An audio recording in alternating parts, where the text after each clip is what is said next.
that the threats we face today are more complex and more formidable than at any point over the last 30 years. They each raised grave concerns about how China, Russia, Iran, and North Korea are working together to reduce America's global influence, harm our alliances, and undermine our national security. Iran and North Korea are arming Russia with deadly effect in Ukraine. And China's no limits partnership with Russia is paying off for both countries. Russia is getting critical economic assistance, rocket motors, and microelectronics from China. Putin is using the assistance to keep his economy afloat and to produce the missiles, aircraft, and other weaponry that is devastating Ukraine. China is getting cheap oil and vital missile technology and enriched uranium from Russia. Xi is using the assistance to help his economy recover and to fuel his breathtaking buildup of space-based and nuclear weapons. China is also buying over 1 million barrels of oil a day from Iran in defiance of Western sanctions. The Ayatollah is using the oil revenues to fund his nuclear ambitions, arm his terrorist proxies, and launch an unprecedented and unjustified direct attack on Israel. Putin, Xi, Kim, and the Ayatollah are testing the credibility of American deterrence and the strength of our alliances. After witnessing the president's disastrous withdrawal from Afghanistan and his hand-wringing approach to providing lethal aid to Ukraine, they sense weakness in American resolve. We can't leave them with that impression, and we can't let them continue to get away with their malign actions. We must restore American deterrence, but to do so, we need a budget that will enable that. We need a budget that supports the rapid modernization of our military, a budget that fully funds readiness to ensure we can fight tonight, and a budget that will improve the quality of life of our service members so we can recruit and retain the most lethal fighting force on the planet. Unfortunately, this budget does not do those things. The 1% increase it proposes entirely is inadequate. It actually is a 2% cut when you factor in inflation. But this is the hand dealt to us by the Fiscal Responsibility Act that we all have responsibility for enacting. As we move to mark up the FY25 NDA, we will play that hand that was dealt us. But we all need to understand the risk to our national security that this level of investment presents. I look forward to hearing from our witnesses about what this budget means for our military readiness, our modernization timeliness, and our efforts to improve service member quality of life. And most importantly, what this budget means for our ability to deter our increasingly undeterred adversaries. With that, I yield to my friend and colleague, the ranking member, for any opening statement he may have. Thank you, Mr. Chairman. I want to welcome our witnesses, Secretary Austin, General Brown, Mr. McCord. Thank you for being here, and thank you for your leadership in very, very difficult times. I think the chairman laid it out fairly well. It can be summed up as big threats and a tight budget, and you have to figure out how to make that work. But as the chairman noted, we have that tight budget because that's what Congress passed and the president signed, so we will have to find a way to live within it. I think the national security strategy lays out those threats quite well. China, Russia, Iran, North Korea, and then various transnational terrorist groups, all of which are causing challenges across the world. I don't disagree with the chairman's assessment of those challenges, or how increasingly the problem is they are working together more and more to coordinate those threats in a way that are deeply challenging. We do want to hear today, obviously, about the two specific hottest spots right now, what's going on in Ukraine. It is good that Congress finally passed the aid package to Ukraine. The months of delay were very costly. Would be very interested in your military opinion about where the fight in Ukraine goes from here, and Ukraine's ability to hold off the assaults that are coming from Russia. In the Middle East, the war rages on with a continual threat that it could spread. I want to compliment the administration and Secretary Austin in particular, Chairman Brown, for the work to try and contain that, to work with our partners, to work with our allies. But that challenge continues. And I think it is even more important that President Biden continues his push to try to get a humanitarian ceasefire in Gaza with the release of the hostages. I know the president has been negotiating that. A number of terms have been put on the table. Hamas has repeatedly refused to accept that. I don't think we should stop trying to get to that humanitarian ceasefire going forward and to work to make sure that we get more aid into Gaza. I know that we have begun to build the pier to help get aid in from the sea. Any and all efforts necessary must be put in place, which I very much appreciate. In terms of dealing with the big threats on that tight budget, I want to advance the idea, two things. One, we need partnerships and we need diplomacy. We cannot do it alone, and we cannot fight everybody everywhere all at once. We may not like a wide variety of things that these actors that we've talked about are doing. We have to live in the same world that they do, which means we have to talk to China. Yes, at some point, I believe we need to talk to Russia. We need to use our diplomatic skills and our partnerships and alliances, because one of the things I'm really worried about is that Iran, Russia, China, and the others, they're beginning to build partnerships. They're beginning to undermine our economic might. The chairman laid out how they are fighting back against our sanctions by working together. We cannot alienate the entire world and still meet these threats. We need the rest of the world on our side. So I hope we will consider building on the partnerships and diplomacy that we have used. I think the AUKUS agreement is a great example, the Quad that we've used, the 54-nation partnership that was pulled together to help Ukraine fight off Russia. All those are good examples, but we need to build on that. Lastly, I just want to foot stomp what the chairman said about recruitment and retention. Thank him and thank the Quality of Life panel. Representative Houlihan, Representative Bacon led, which is focused on making sure that we give our servicemen and women and their families everything they need and give them the support. They are the backbone of our military, without any question, and they deserve our support. With that, I look forward to the testimony, and I yield back. Thank you. I thank the ranking member. Our witnesses today are the Honorable Lloyd Austin, Secretary of Defense, General C.Q. Brown, Chairman of the Joint Chiefs. Accompanying the Secretary and the Chairman is the Honorable Mike McCord, Undersecretary of Defense. He serves as the DoD's Chief Financial Officer and is available to answer questions. No small job, given that he's the Chief Financial Officer of the largest organization on the planet. With that, we will recognize our first witness, Secretary Austin. We'll start with you. Chairman Rogers, Ranking Member Smith, distinguished members of the committee, thanks for the opportunity to testify in support of President Biden's proposed fiscal year 2025 budget for the Department of Defense. Pleased to be joined by our outstanding Chairman of the Joint Chiefs, General C.Q. Brown, and by Undersecretary Mike McCord, the Department's Comptroller. Let me start by thanking this committee for all that you do to support the U.S. military, our troops, and our military families. As Secretary, I have always been guided by three priorities: defending our nation, taking care of our families, taking care of our people, and succeeding through teamwork. Our budget request for fiscal year 2025 will advance all three of these priorities. First, the President's request will invest in cutting-edge capabilities across all domains. That includes $48.1 billion for naval and shipbuilding capabilities, $62.1 billion to reinforce U.S. air dominance, and $13 billion to bolster Army and Marine Corps combat capabilities. Our request will also provide $33.7 billion to strengthen our space architecture and $14.5 billion to develop and field advanced cybersecurity tools. It will direct $49.2 billion to modernize and recapitalize all three legs of our nuclear triad.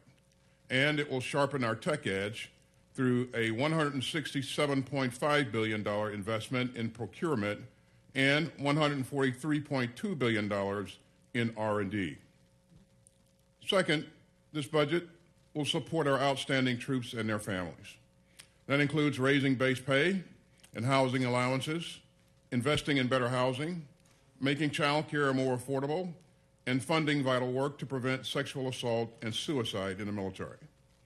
And third, this request will help the department further deepen our teamwork worldwide. Our network of allies and partners remains a strategic advantage that no competitor can match. And you can see its power in our strengthening ties across the Indo-Pacific, in today's expanded and united NATO, and in the 50-country Ukraine Defense Contact Group that I convene. Our budget remains rooted in our 2022 National Defense Strategy. Our request positions the United States to tackle the department's pacing challenge, the People's Republic of China, with confidence and urgency. It will help meet the acute threat of Putin's increasingly aggressive Russia. It will help us tackle the persistent dangers from Iran and its proxies. It will help us take on threats from North Korea, global terrorist organizations, and other malign actors. And it will help us continue to deter aggression against the United States and our allies and partners, and to prevail in conflict if necessary. Now today, I want to underscore three key messages.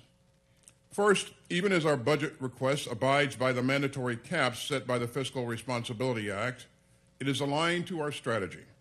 We made tough but responsible decisions that prioritize near-term readiness, modernization of the joint force, and support for our troops and their families. Our approach dials back some near-term modernization for programs not set to come online until the 2030s. Second, we can only reach the goals of our strategy with your help. And I'm truly grateful that Congress passed the fiscal year 2024 appropriations in March. And the single greatest way that Congress can support the department is to pass predictable, sustained, and timely appropriations. My third and final message is that the price of U.S. leadership is real, but it is far lower than the price of U.S. abdication. As the President has said, we are in a global struggle between democracy and autocracy, and our security relies on American strength of purpose. And that's why our budget request seeks to invest in American security and in America's defense industrial base.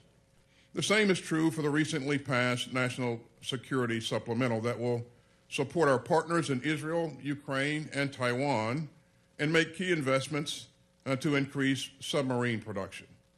In fact, about $50 billion of this supplemental will flow through our defense industrial base, creating good jobs, good American jobs, in more than 30 states.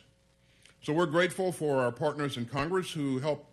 How can you talk about U.S. leadership when we're supporting genocide in Gaza? Committee will come to order. I'd like to formally request those in the audience causing disruption to cease their actions immediately. Security, I'm going to ask you to remove the disruptive persons. It is illegal, it is immoral, it is disgusting. The whole world is watching what we are doing in Gaza right now. Secretary General, you are supporting a genocide. Stop supporting genocide. Free Palestine. Stop supporting genocide. Apparently the protesters don't understand we don't have a Secretary General in this country. With that, Mr. Secretary, you're recognized again. Thank you, Chairman.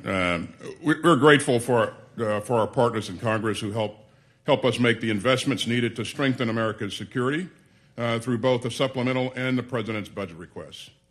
The U.S. military is the most lethal fighting force on earth, and with your help, we're going to keep it that way. And I deeply appreciate your support for our mission and for our troops, and I look forward to your questions. Thank you, sir. General Brown, you're now recognized. Chairman Rogers, Ranking Member Smith, and distinguished members of the committee. I'm honored to join Secretary Austin and the Honorable Mike McCord to appear before you today. On behalf of the Joint Force, Department of Defense, civilians, and our families, I want to thank Congress for your steadfast support and the opportunity to testify on the fiscal year 2025 defense budget request, which reflects our shared commitment to national security. I also want to thank you for passing the National Security Supplemental, which provides vital support to our allies, partners, and our defense industrial base to counter aggression and strengthen our joint force capabilities and capacity in preparation for any future contingency. The global security environment is increasingly complex. The 2022 National Defense Strategy identifies 5 key challenges. The People's Republic of China, our pacing challenge, continues its risky behavior around the globe.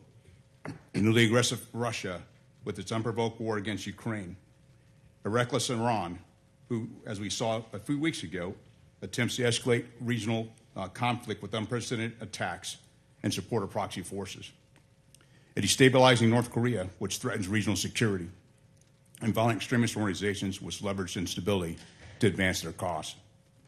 These challenges are interconnected, which demands a strategic approach addressing the immediate threats while also preparing for future contingencies.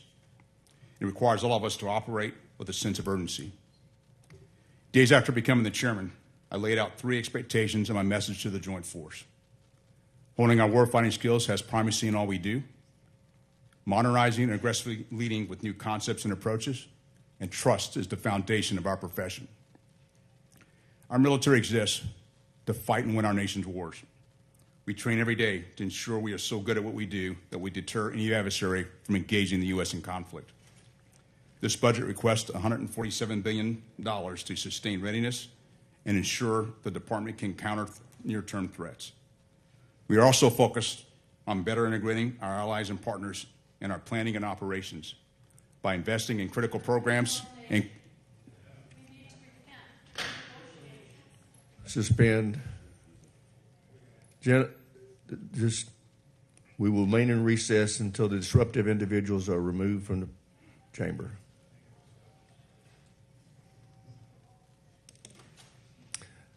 General, you may proceed. Sure. We are all focused on better integrating our allies and partners in our planning and operations by investing in critical programs and capability, expanding security cooperation, exercises, training, and interoperability. Our investments in readiness ensure the Joint Force can respond when the nation calls. While we are focused on readiness for today, it is critical to modernize and lead with new concepts to prepare for tomorrow. The department continues to invest in capability and capacity to outpace our competitors while transforming from costly legacy platforms that are no longer relevant to the threat.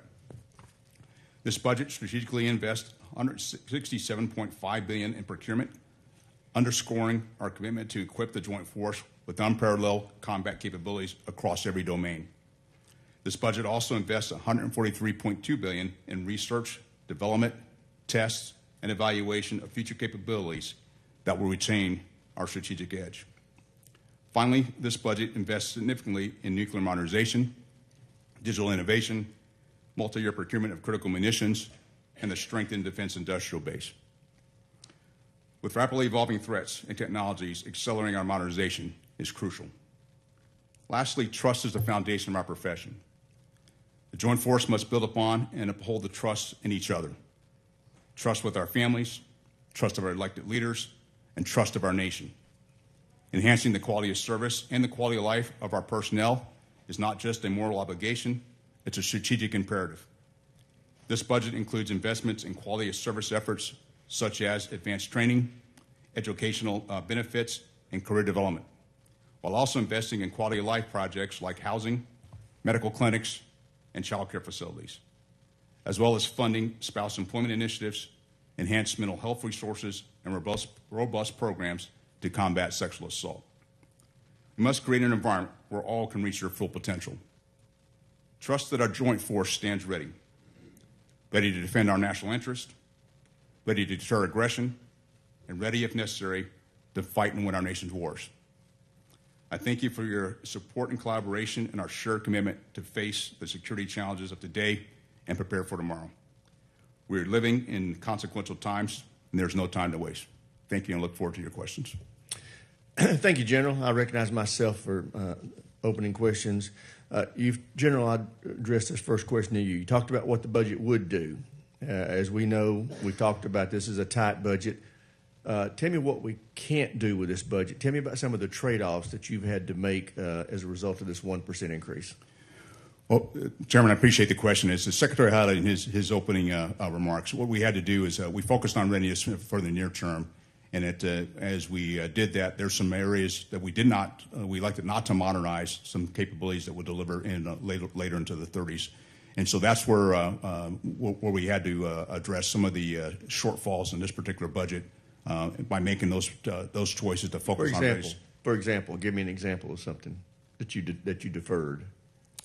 I'd have to get you more detail, Chairman. But as we look at various capabilities, and I would say munitions is a key one of those that we've focused on, as well as we look at our shipbuilding, our sub industrial base as well, and aircraft. How is this budget going to affect your training? Do you have an idea about that? Well, not much, because we actually did focus on our readiness, and that's why the $147 billion is to focus on our readiness. We are very capable joint force, and using the capabilities we do have today while we would pursue future modernization is where our focus is on readiness today, Chairman. Okay, I would ask this to both of you. I know you've got to be concerned about this growing cooperation that we're seeing between Russia, China, Iran, and North Korea. Do you feel like that this budget adequately resources our ability to deter their organized and unified aggressive behavior in the coming years, Mr. Secretary?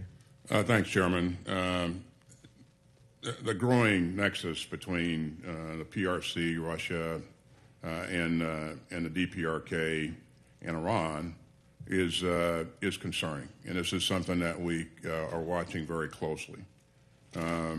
As we look at what Russia is doing, because of the damage that Ukraine inflicted on Russia's land forces, Russia turned then to DPRK for additional munitions and in the form of artillery munitions and missiles.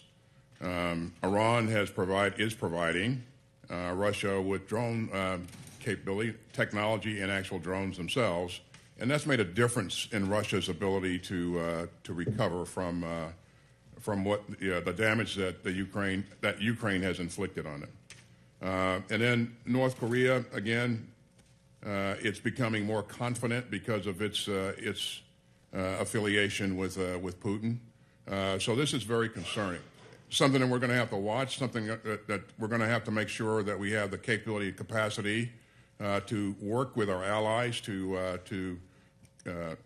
continue to deter and continue to promote peace and stability in each of the regions. But to your point, very concerning and something that we're going to have to stay on top of going forward. So. General Brown? I would echo the Secretary's comments about being very concerning and watching how these countries are working and somewhat interconnected. By the same token, what I have seen in the 7 months, tomorrow will be 7 months I've been in the job. I've engaged about 170 times with my counterparts from around the world. And what I've found is, as the world has gotten more complex, the work with our allies and partners has strengthened. We watch how NATO has strengthened. NATO is larger, but as I engage with nations in Europe, they're focused on the Indo-Pacific, and the Indo-Pacific nations are also focused on Europe, because all these are it's a global threat to all of us. And that dialogue is definitely increased, and I've seen that happen in the jobs I've held as a senior leader. When you talk to your counterparts around the world, what resources would they like to see us bring to the table as a part of that effort to combat or deter the behavior you just described? Well, what I would highlight is they're concerned about our collective defense industrial base and bringing capability. One thing I do find as I engage around the world is that U.S. capability, U.S. equipment is highly desired. And we've got to be able to provide that capability and equipment, and those are the things that they are keenly interested in. They're also interested in our ability to work and be able to interoperate, even when they have their own defense industrial base that they're also trying to increase as well. And so it's how we work together and to break down barriers, to be able to work across our industries, across our services, or across our governments will be important. Thank you, General. I yield to the ranking member. Thank you, Mr. Chairman. Obviously, there's a ton of topics we could cover. I just want to ask one question, and that is on recruitment and retention. I know, Secretary Austin, this has been a particular focus of yours for some time. Can you update us on how we're doing? Obviously, the pandemic was a huge challenge coming out of that. There have been other challenges. Where are we at, in your opinion, on being able to recruit and retain the service members we need? You're right, sir. COVID really caused us a significant problem in our inability to get into high schools and work the areas that we typically work for recruiting. Post-COVID, we have been able to reverse those trends, get back into the high schools, to advertise in the right markets, to reestablish contacts with centers of influence. Each of the services has made a concerted effort to hire the right kinds of recruiters and put the right kinds of recruiters, out there to represent the services, and that's proving to be very, very helpful. As we look at where we are right now, we see the curves beginning to bend, and in favor of more productivity. I expect that Army, Air Force, Space Force, and the Marines will all make mission this year, just based upon their forecasts, and I attribute that to their hard work. I mean, they've been doing a lot to reverse these trends, and this is the tightest job market that we've seen in a very, very long time. So there are plenty of jobs for people to have or to get, and so this has been very competitive.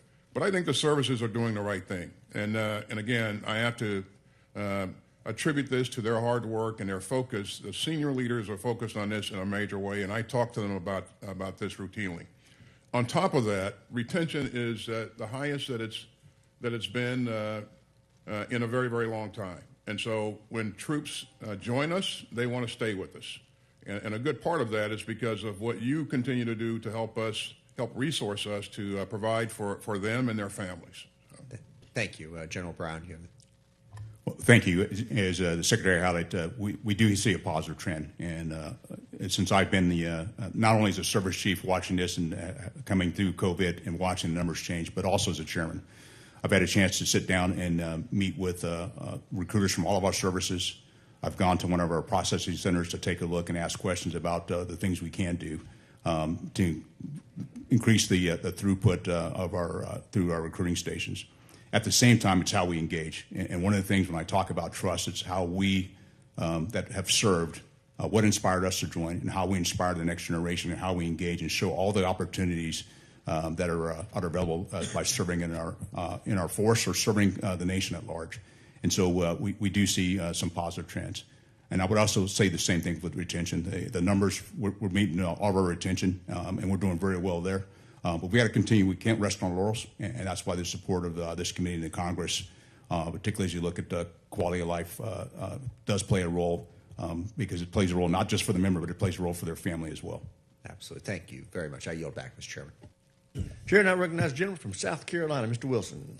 Thank you very much, Mr. Chairman, and thank each of you for being here and your service on behalf of our country. And to me, it's so clear that the primary function of the national government is to do for us what we cannot do for ourselves, and that's national defense. And so your service is more important than ever. And putting that in the context, too, what we're talking about is deterrence of peace through strength. And so what you're doing could not be more important.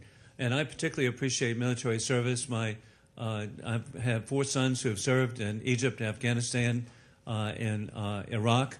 My Navy son, the benefit of military service is so exciting. My son served as a Navy doctor in Naples. I now have 3 grandchildren who speak perfect Italian. So I look at military service as opportunity to serve, but opportunity for fulfilling and meaningful life. And so what you're doing, and I'm so happy to hear about retention being good, Mr. Secretary, that's great. Putting that in perspective, too, your service today is more important than ever. It's been referred to in bipartisan with the terminology by Ranking Member Smith of partnerships among adversaries. The leadership that we have with Chairman Mike Rogers, who stood up against the dictators, and then your reference to authoritarians or autocrats against democracy. I like to phrase it as dictators with rule of gun who are invading democracies with rule of law. This is not a war that we chose. This is a war that war criminal Putin chose on February 24, 2022, when he invaded Ukraine and conducted mass murder. This is another indication with the invasion by Iran with its puppets of Hamas of Israel on October 7. And we need to do all we can to deter the Chinese Communist Party from an invasion of the terrific country of Taiwan. With all of this in mind, over and over again, we should be grateful. And I am very happy, General Brown, that this week it's reported that finally that long-range ATACMS have been provided to the people of Ukraine to defend their country, provided by Germany, the United Kingdom, and now the U.S. Additionally, I hope that cluster bombs are provided as quickly as possible. We have excess that need to be destroyed. I know a way to destroy them, and that is to send them to the people of Ukraine. It's been reported that War Criminal Putin is jamming various precision munitions, causing lower accuracy rates for targeting than advertised. And it's very important that we equip Ukraine with the latest technology. With F-16s being provided to Ukraine by the Netherlands and Denmark, will the department be considering to have joint air-to-surface standoff missiles to be more advanced precision fires of the F-16s in the delivery package to Ukraine? General Brown.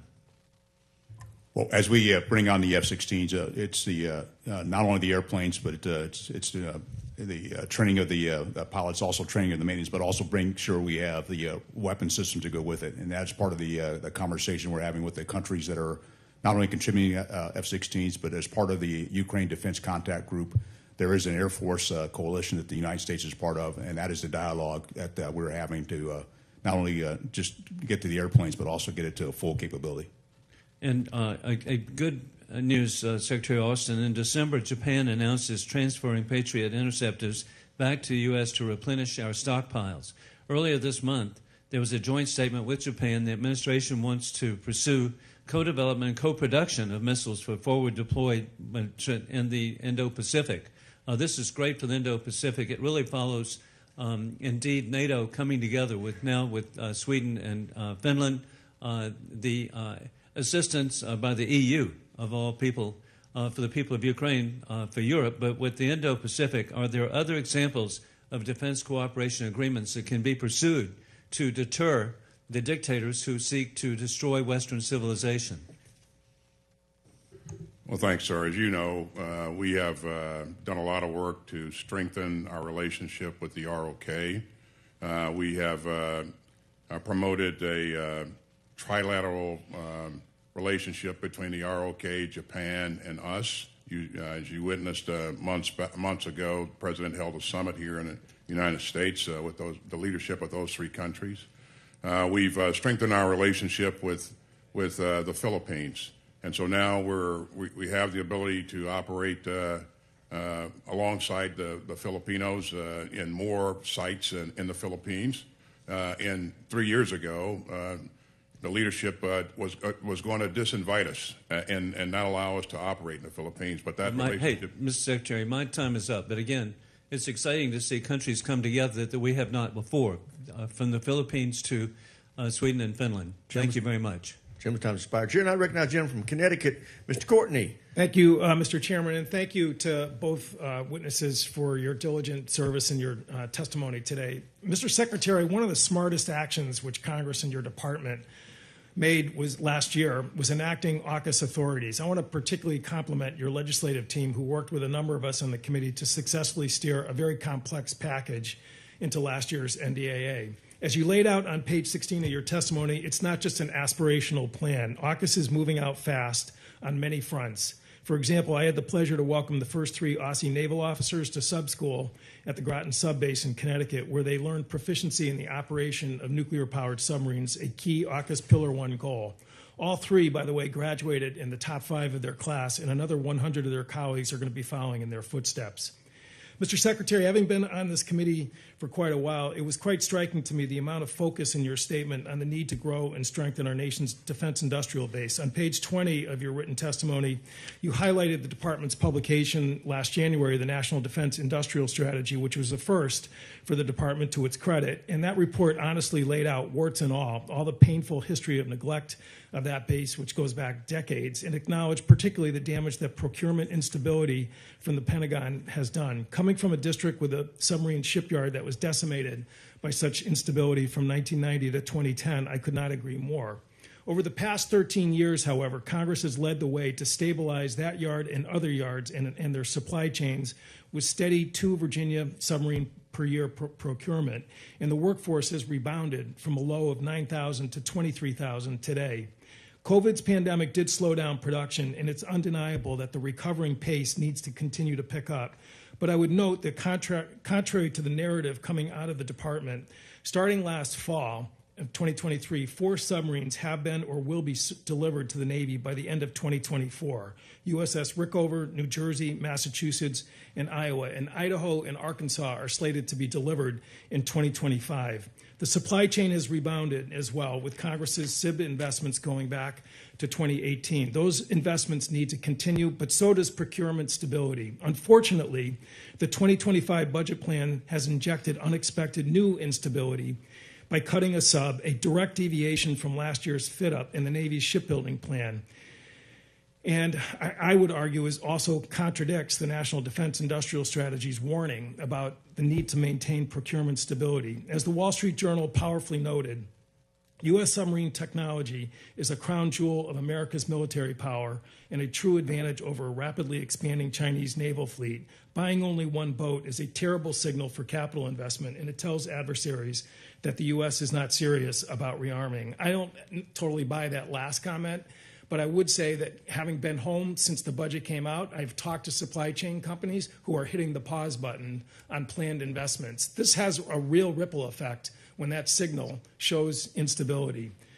One of the provisions of the AUKUS authorities was in the NDAA, Section 1352, is something that I think is really at the center of what we did last year, which is that it authorized the President of the United States to certify the sale of 3 Virginia-class submarines starting in 2032, 2035, and 2038. That President has to certify when that time comes that those sales are not going to degrade our own fleet. Nobody in this room knows who that president will be after the 2028 election. But to me, I want to make sure that that decision is as easy as possible to make sure that the goal of AUKUS is going to be achieved. Cutting a sub from the inventory, which is what this budget proposal unfortunately does, in my opinion, makes that decision harder. We're going to work hard on this committee, and my colleagues are already hard at work in terms of getting requests over to the Appropriations Committee. We did it in 2007. We did it in 2013 under the Obama administration. We did it in 2020 under the Trump administration.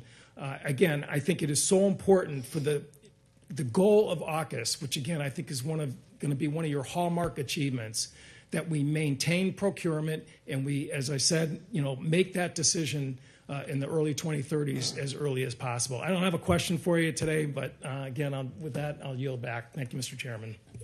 Thank the gentleman. Chair now recognizes gentleman from Ohio, Mr. Turner. Secretary Austin, General Brown, and Mr. McCord, thank you for being here. Thank you for your leadership. Secretary Austin, I know you are aware that last week our ambassador to the United Nations, in conjunction with the Japanese, brought forth a resolution to the UN Security Council asking for all nations to prevent a dangerous nuclear arms race in outer space and to calling for a prevention of a nuclear arms race in space. This resolution was blocked, vetoed by Russia, and abstained by China. Secretary Austin, what would be the effect if a nuclear device was detonated today in outer space? It would have devastating consequences on a lot of our capabilities in space. Not only our capabilities, but the capabilities of other countries. And so, for that reason, we think it's irresponsible for anybody to even consider deploying and employing a nuclear device in space. Well, Mr. Secretary, General Michael Traut, the commander of Germany's Military Space Command, agrees with you. He stated the worst-case scenario of an indiscriminate nuclear blast in space, radiating out at a satellite-frying electromagnetic pulse across low Earth orbit would be devastating, as you had said, for everyone. If somebody dares to explode a nuclear weapon in high atmosphere or even space, this would be more or less the end of the usability of that global commons of orbit. Deploying a nuclear weapon in space would also be counter to the United Nations Outer Space Treaty of 1967. In addition, it would have catastrophic effects on civilian use of space and our commercial use of space. Mr. Secretary, why would someone put a satellite in space that has nuclear capabilities to detonate a weapon in space as opposed to just use a missile or an ICBM to detonate a nuclear weapon in space? Certainly, a device like that would have could have a much more extensive impact and cover more ground, for lack of a better term, with one device than an anti-satellite weapon, which is directed towards a specific target. This thing would take away large swaths of capability, and as you pointed out, not just our capability, but also allies and partners, and so we don't really fully know or understand what the full effects would be. It would depend upon the yield of the weapon, the orbit that it was in, and all those things. But certainly it would have. Secretary, it wouldn't one of the reasons why they'd put it in space as opposed to shoot an ICBM or missile is because an ICBM or missile could be attributed as a nuclear weapons attack on a country and would have a nuclear weapons response. That's right. If it was an attack on one of our terrestrial capabilities, sure. But they also have the opportunity or the ability to use a ground launch capability to attack a satellite and take out some capability that's on orbit. Mr. Secretary, John Plum, the Assistant Secretary of Defense for Space Policy, told reporters on April 5th that Washington was in discussions with Russia about the weapons plans and apparent confirmation that Moscow is at least engaging on the topic. Is Russia developing an anti-satellite weapon with nuclear capabilities? Certainly, I would not want to get into a discussion of intelligence information in an open hearing, but certainly we can have that discussion. Right. So, Mr. Secretary, the reason why I ask you the question and the reason why you're stumbling is because the Biden administration refused to declassify this information. So we're not able to have an open public discussion. But one thing I'm concerned about is that, Mr. Secretary, in your entire written testimony, you never mention anti-satellites as a threat. You certainly don't even mention nuclear weapons as a threat, but the administration's moving forward trying to get the UN Security Council to take action. I believe that this is the Cuban Missile Crisis in space, and this administration is sleepwalking itself into an international crisis. And I certainly want to encourage you to encourage the administration to declassify this and take every actions necessary to avoid this space race that could, as our ambassador to the United Nations says, be a nuclear weapons space race. Gentleman's time's expired. Chair now recognizes a gentleman from California, Mr. Garamendi. Thank you. My colleague from Connecticut talked about cutting a sub.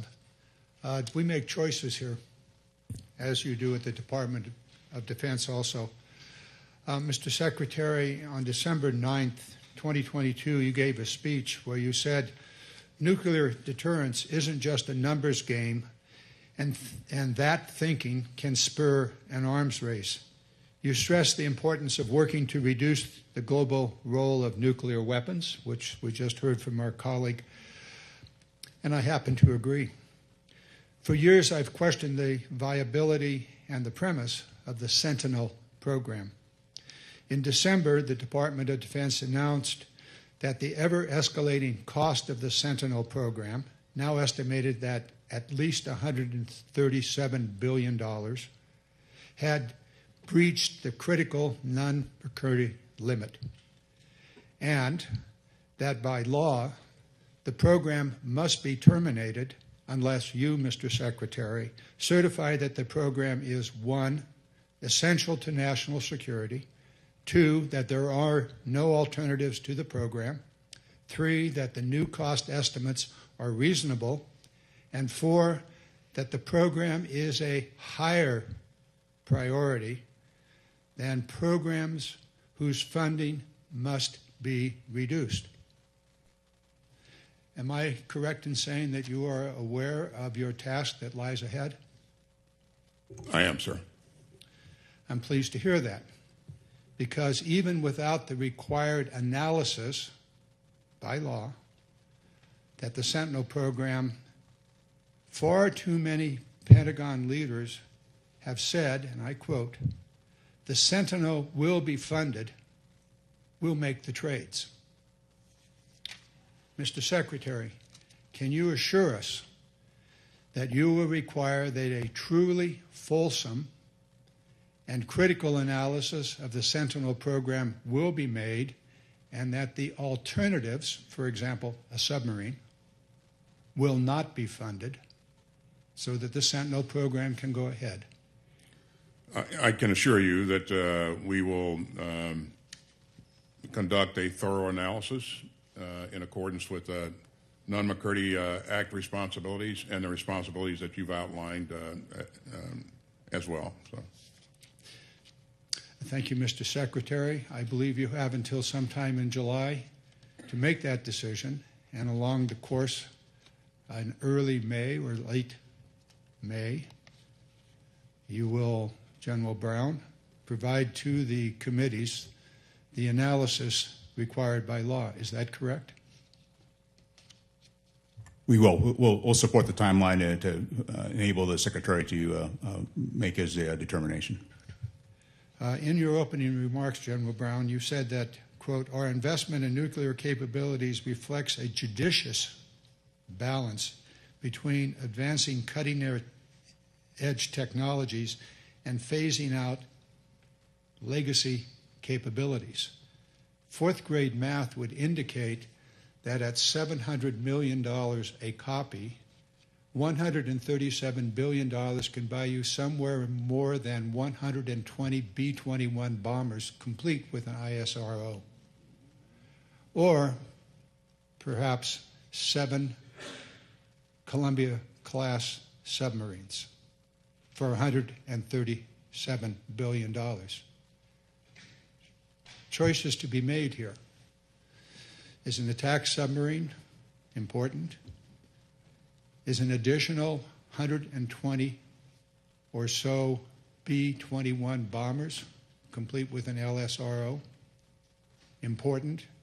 More important than a Sentinel? Can the Minuteman III be life extended? And by the way, committee members, why do we consistently write into the NDAA that there must be 400 ICBMs? There's been no analysis to indicate that. And has the Joint Requirements Office Oversight Council actually revisited the military requirements necessary for the nuclear enterprise? Has that been done, General Brown? That is part of their task, is to continue not just on the nuclear portfolio, but across all of our portfolios for our joint warfighters. I await that analysis. I yield back. Chair now recognizes the gentleman from Colorado, Mr. Lambert. Thank you, Mr. Chairman. Secretary Austin, your written testimony says that the fiscal year 25 budget invests in air and missile defense systems, which will, quote, preserve our ability to deploy combat credible forces when needed, unquote. However, the Missile Defense Agency's budget you delivered to Congress was almost $1 billion below fiscal year 24 budget projections. It canceled, cut, or delayed several munitions programs. In fact, the day after I protested these cuts recently to the director of the Missile Defense Agency, Iran launched a direct and massive attack on Israel that included over 100 ballistic missiles, 30 cruise missiles, and 150 attack drones. Yet we have limited stocks, and we have allies and friends who are desperate for us to give them some of our limited stocks. So why did the department choose these drastic cuts to missile defense at a time when we need it more than ever to protect our homeland and our allies and partners? Well, thank you, sir. As I stated earlier, because of the FRA, we did have to make some choices, and they were always tough choices. And we recognize that that we needed to invest in current readiness, and we put a $147 billion request on the table to do that. And going forward, we will invest in those things that we weren't able to invest in this budget if we get support for an increased top line in the out years. Okay, the chairman asked you both specifically to give an example of something that's been deferred, and I've got one here I'd like to refer to. The budget you've submitted also delays the glide phase interceptor. This would be a defense against hypersonic weapons until after 2035. That's 11 years from now. And yet they have this capability today, Russia and China both, especially China. So how is this meeting the threat of hypersonics when we have this threat staring at us today, to put it off till 2035? Yeah, again, for those capabilities, those investments that wouldn't deliver capabilities until after 2030, for this current budget, we decided to not invest in that, but invest in that in later years. So. Well, thank you for clarifying that, but I'm thinking we need to re-examine. There's a lot of priorities here, but this is one we've got to re-examine. Also, changing gears to nuclear deterrence, when the Biden administration came into office, one of its first acts was to offer an unconditional 5-year extension on the New START treaty. I believe this was a short-sighted gift to Vladimir Putin. According to the State Department, Russia is now in its second consecutive year of violating the New START treaty. And last year, the Strategic Posture Commission, a bipartisan committee composed of great experts, published its report that described the current nuclear modernization program of record as being necessary but insufficient, given China's breathtaking increase in nuclear capability. General Brown, I'll ask you this one. So neither Russia or China are appearing at all interested in coming to the negotiating table, and yet we now have the growth of a third nuclear superpower in this world. So, a New START treaty is probably going to expire in 3 years without being renewed by the Russia and the U.S. What should we be doing to prepare for that eventuality? Thanks for the question. And what I would say is what we need to do is not only thinking about the treaty, and I realize that will be policymakers, but from my perspective as a chairman, as a warfighter, is making sure we are getting capability in our nuclear portfolio, but also a conventional portfolio. I sat down with the Strategic Posture Commission. We talked not only about our nuclear portfolio, but also our conventional capabilities as well. And what's really important to be able to do that is to have consistent funding, consistent demand signal to provide that capability as we work with our defense industrial base. And those are the things we'll need to do. As Secretary highlighted, right now we're focused on readiness based on the Fiscal Responsibility Act. But as we look to the out years, we do need to focus on not only identifying the capability, but giving it consistent funding and then being able to accelerate that capability into the hands of our warfighters. Okay, well, thank you both. We are addressing some of the immediate needs right now, I believe, in a good way, but we really need to look at these out years for what's going to be coming down later. Thank you, Mr. Chairman. I yield back. Thank the gentleman. Chair, and I recognize the gentleman from New Jersey, Mr. Norcross. Thank you, Chairman, and to the witnesses for being here today and certainly for your service to our nation. In your opening remarks, and quite often prior to this, we talked about the American defense industrial base. And certainly coming out of the pandemic, and since then, with the wars raging primarily in Ukraine, we've seen the imbalance that we are having in the industrial base, that we have those risks in the supply, production, and the delivery.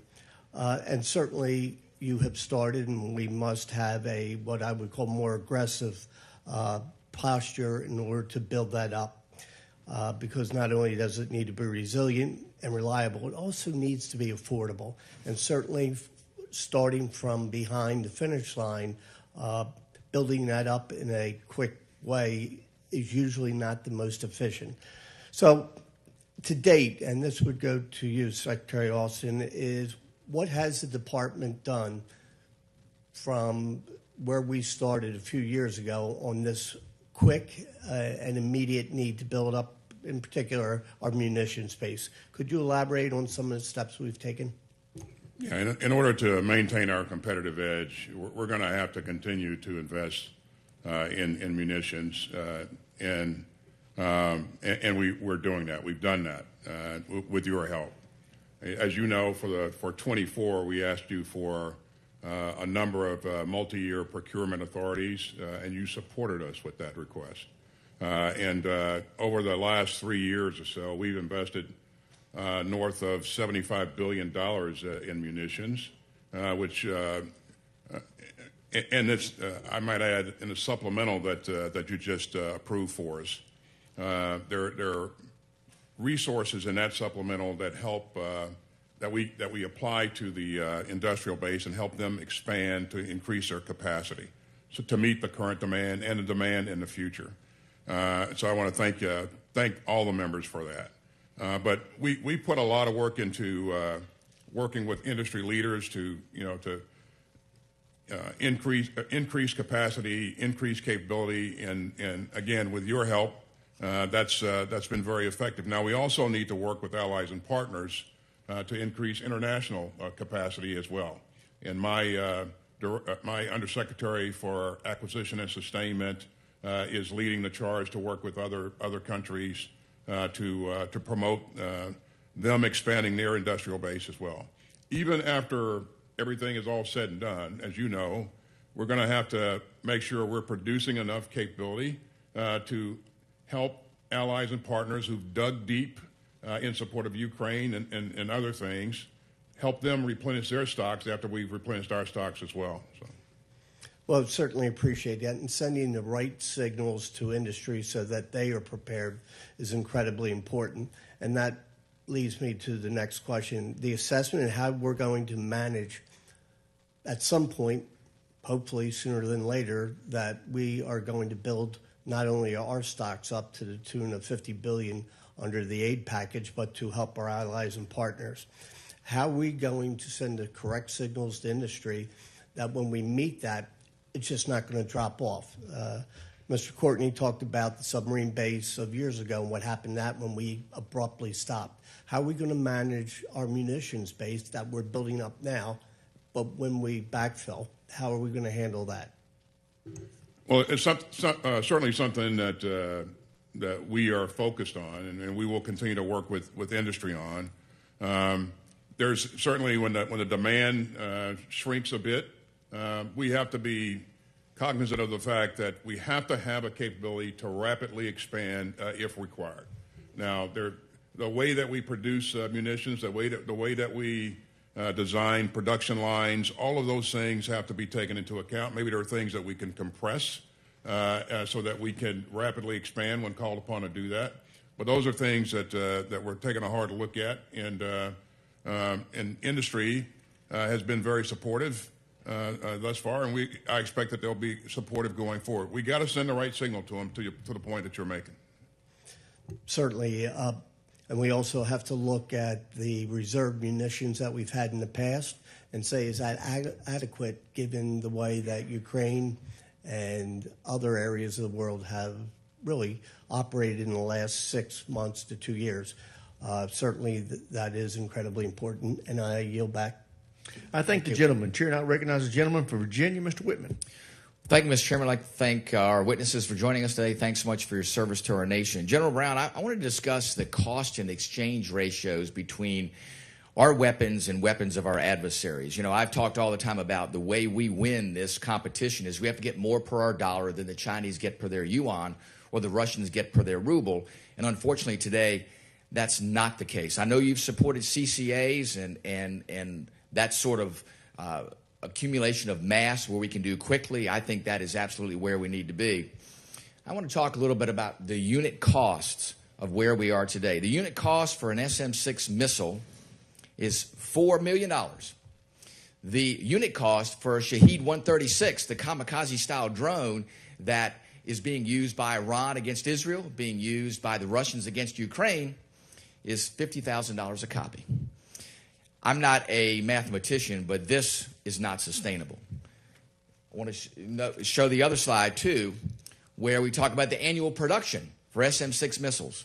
United States, we build 125 SM-6 missiles a year. If you look at the production of the Shahed 136, 6,000 a year. I'm not a mathematician, but this math just doesn't add up. There's no way that we can counter, both in mass and in cost, what we're seeing from our adversaries. And this is in many other areas around the world, and we've seen this developing capability. I want to make sure that we're doing more to do the right thing to counter these threats. I want to know, why does the Joint Staff, using the Joint Requirements Oversight Council, continue to support exquisite requirements in the face of these expendable platforms that our adversaries are using? Listen, we're going to go Winchester really fast, not just on ammunition, but also on money. Tell me, how are we getting to a point of where we are able to counter these Class 3 UAVs with mass and affordability? Well, I appreciate your question, because I'm in the same spot you are.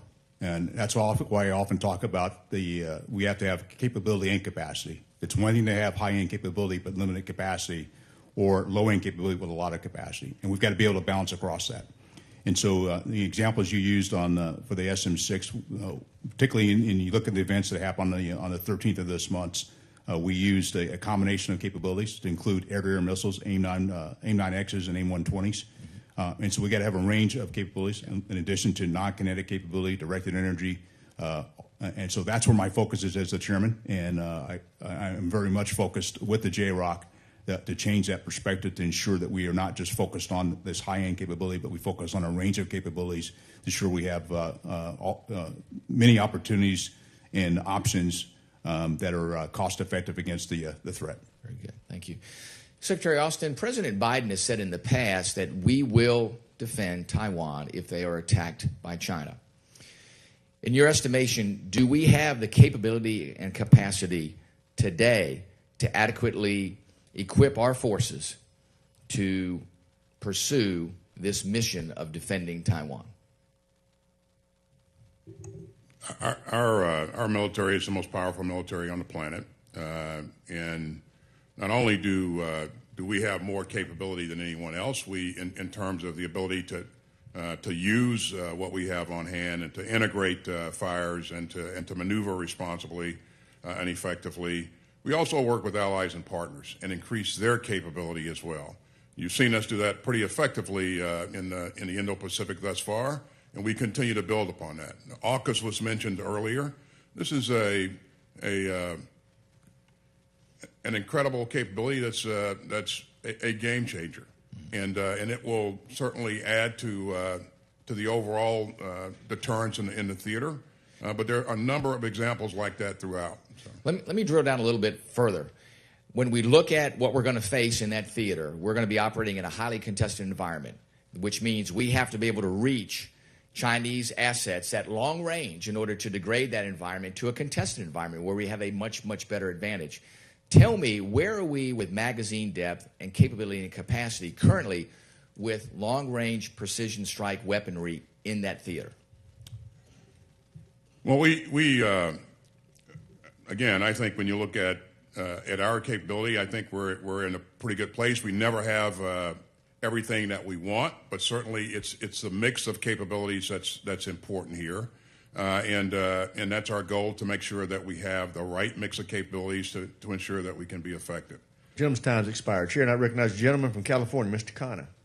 Thank you, Mr. Chair. Thank you to the witnesses for your service to our nation. President Sisi of Egypt has said that an invasion of Rafah would have catastrophic consequences, both for the humanitarian situation and for broader regional peace and security. President Abbas has said, quote, "It would be the biggest catastrophe in the Palestinian people's history." And yet this morning I read that Prime Minister Netanyahu is saying, with or without a hostage deal, he plans to go in to Rafah. Mr. Secretary, we're the greatest nation in the world. We're the most powerful nation in the world. This is not a time for vague ambiguities. Will you please commit today and send a clear message to Mr. Netanyahu that he should not go in to Rafah?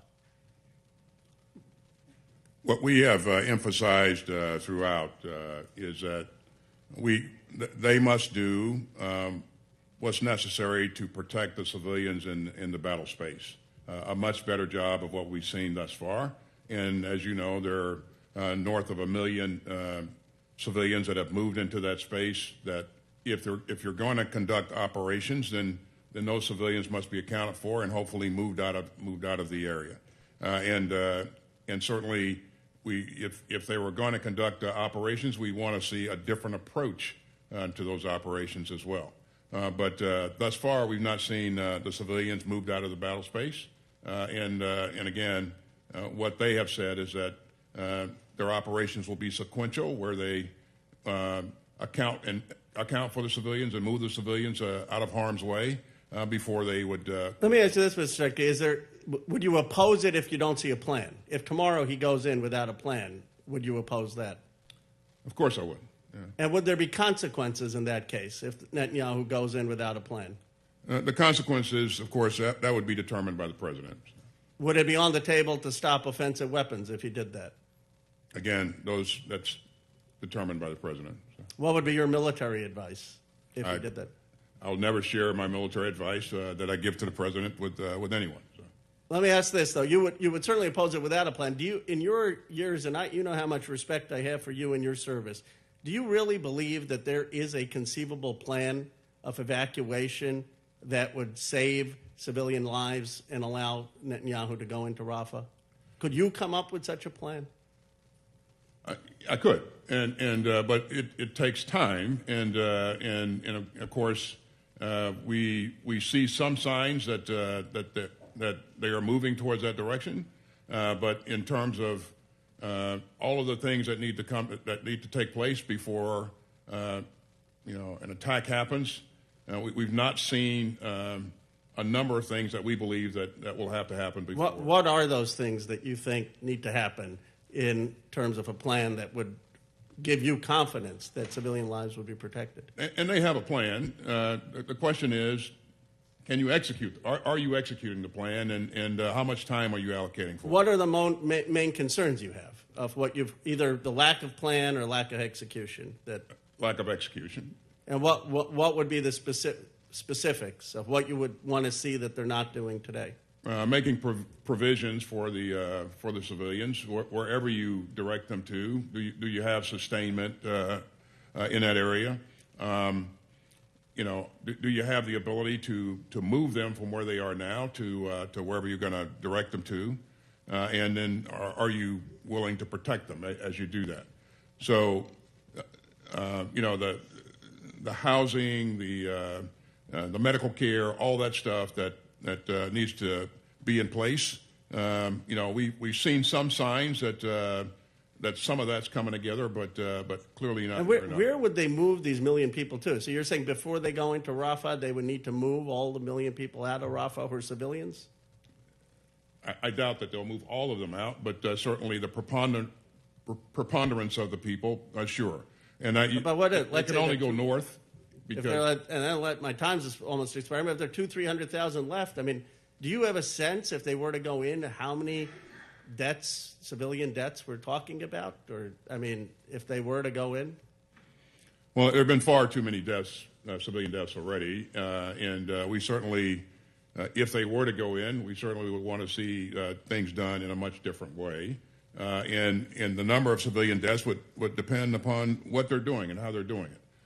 But again, the two things aren't... Gentleman's time's expired. Chair, and I recognize the gentleman from Georgia, Mr. Scott. Thank you, Mr. Chairman. I ask unanimous consent to submit for the record an article from Financial Times dated April 28th, 2024. Without objection, so ordered. Titled, Western Banks in Russia Paid €800 million in taxes to the Kremlin last year.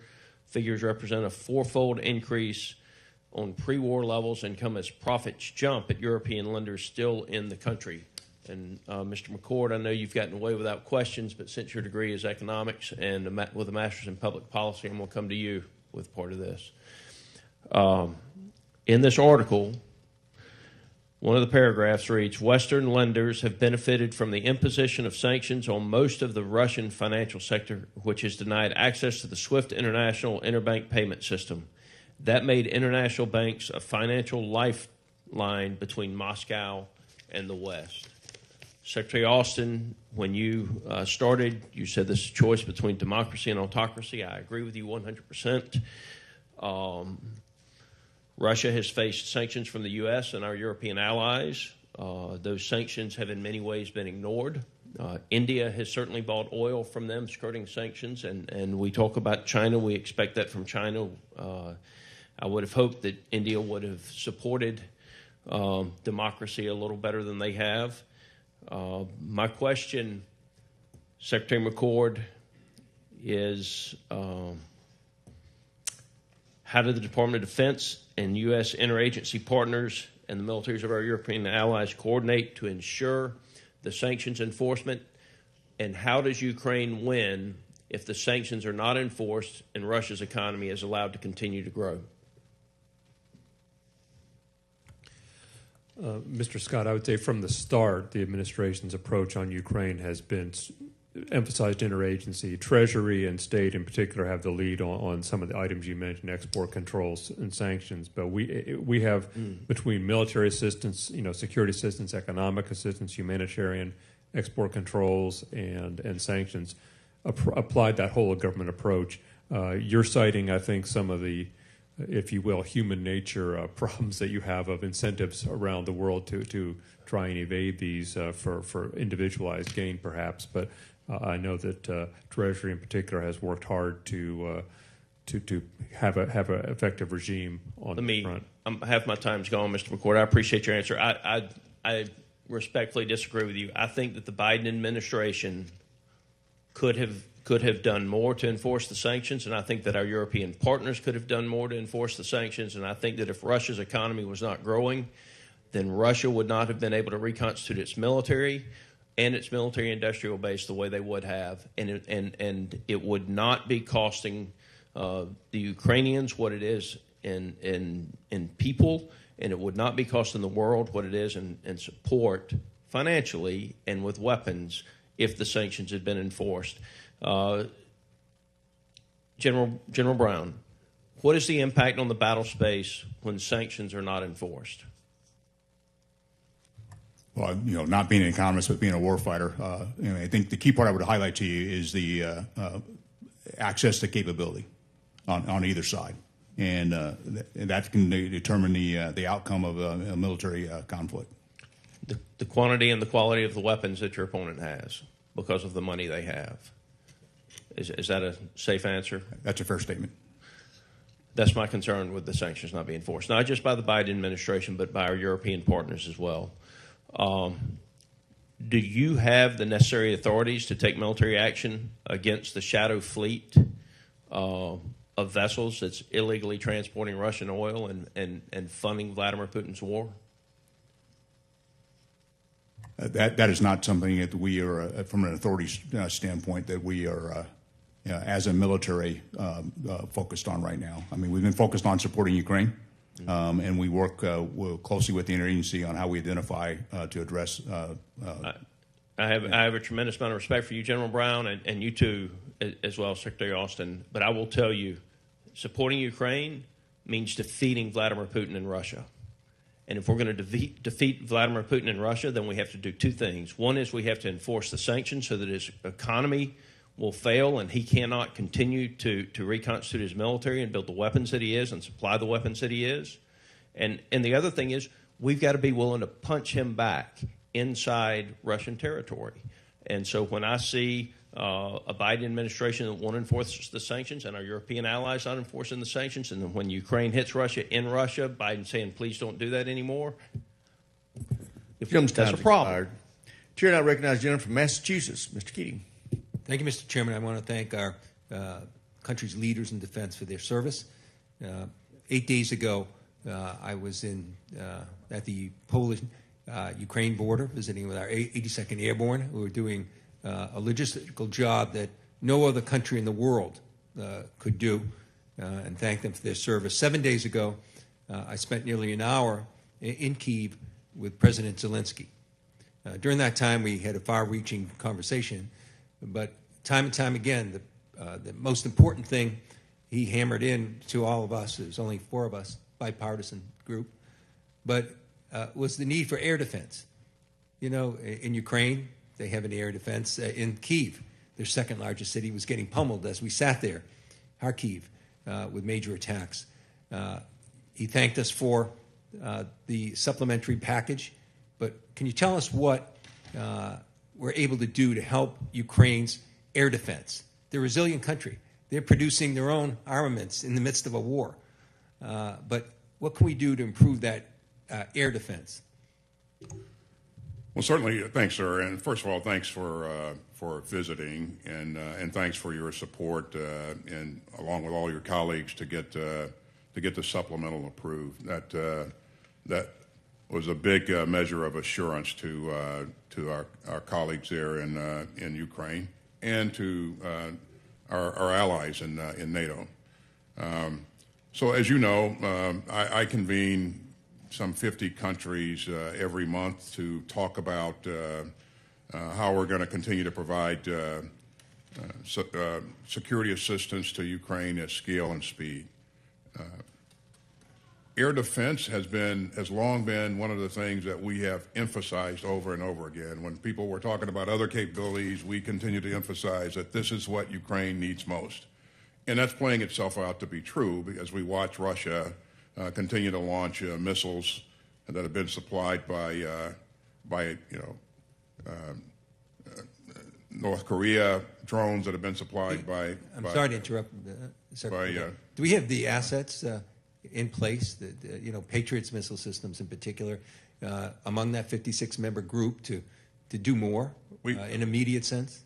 There are countries that have Patriots, and so what we're doing is continuing to engage those countries. I have talked to the leaders of several countries, myself, here in the last 2 weeks, encouraging them to give up more capability or provide more capability, and so we're going to stay with this. And I talk to the Minister of Defense of Ukraine every week. And so he is clearly aware of what we're doing, engaging others, and looking around the world to try to get additional capability. But well, you have our commitment and my commitment as I talk to our ally leaders, which I do several of them every week in my 2 capacities in committees. So I'll continue to emphasize to them the importance of doing that too. One other quick question, just to expand a little bit on what Representative Khanna had just said. Few people in the world, I think, know as much as you do about the difficulties and challenges of urban warfare. I believe you have, and I know the President has, talked about lessons learned that we've learned as a country ourselves. You talked about some of the military logistical issues. Can you just briefly, in the short time here, there are other issues too in lessons learned in those types of warfare situations, and they affect the civilian population too. Can you just briefly tell us what you've learned? It's clearly one of the lessons that we've learned is that you have to make sure you're doing all you can to protect civilians, and because if you don't, then you'll create a longer-term problem for yourself as some of those civilians then turn against you in the future. And so we've emphasized that a number of times to our colleagues and continue to do so. And I talk to my counterpart in Israel on a weekly basis. We've talked some 40 plus times since October 7th. And these are things that we continue to hammer home. But I think it's an imperative. Yeah, and I must say, your constant efforts all through this, given the fact that you overcame some of your own health issues, is really extraordinary. And I want to thank you for that, and I yield back. Chair now recognizes the gentleman from Tennessee, Dr. Desjardins. Thank you, Chairman. I thank the witnesses for their service and appearing here today. General Brown, has the need for land-based leg of the nuclear triad decreased since the decision was made in 2014 to recapitalize the ICBM fleet? No, it is not. Okay. Since that time, China has undertaken what multiple STRATCOM commanders have described as a breathtaking expansion of their nuclear arsenal, including a massive investment in silo-based ICBMs. Do you think that strengthens the case for modernizing our ICBM fleet? It does, and I would say just when you think about our complete nuclear portfolio, not only our ICBMs, but also with our maritime-based capabilities, but also our bombers, all those play a role, particularly when you think about the aspect of not only you have a PRC that's advancing, but you also have Russia as a nuclear threat as well. Okay, so to be clear, it's your best military advice that we'll need an ICBM capability for the foreseeable future. Is that correct? It is, because that it's all part of the triad, and each part of the triad actually plays a key role to ensure that we're able to not only our strategic deterrence, but the extended deterrence it provides for our allies and partners as well. Good, thank you. Secretary Austin, I agree with your sentiments that Ukraine is morally right in its resistance against Vladimir Putin and the Russian army. However, I don't think that alone should guarantee United States assistance to carry on this fight in perpetuity without any clear, coherent plan or strategy. And these feelings are shared by my constituents in Tennessee, and I think their frustration is building as the question of what the end game is here continues to go unanswered. Can you help us today describe how things are going to turn out better in the upcoming 8 months? We're over 2 years into this war. We've contributed a lot of money. We've just approved another $61 billion. How do you see this playing out over the next 6 or 8 months? Yeah, thank you, sir, and thanks for your support with the supplemental. We've been clear from the very beginning that what we want to see is a democratic, independent, and sovereign Ukraine that has the means to defend itself and deter aggression going forward. Now, there are some things in the immediate term that I believe that Ukraine needs to be able to do. One is to maintain access to the Black Sea because, as you've seen here recently, they have managed to continue to export grain, using the Black Sea corridor. They also have to defend in the north and east, where we see Russia mounting increased small attacks and probably maybe are looking to mount a larger attack in the north and east. That's their industrial base, so they have to support that. And then the third thing I think they need to do is to place additional pressure on Crimea. As you know, Russia is using Crimea as kind of a transit zone to push up supplies and personnel in support of their efforts in southern Ukraine and eastern Ukraine. So again, our overall goal is to make sure that Ukraine, at the end of the day, remains a democratic, independent, and sovereign state that can defend itself. Okay, and that doesn't really answer the question as far as a strategy. Maybe I didn't ask it directly enough, but I mean, as far as an end game, do we see a peace settlement? Do we see outright victory? How long will it be before they come back to the well? We just did $61 billion. There's been a lot more prior to that.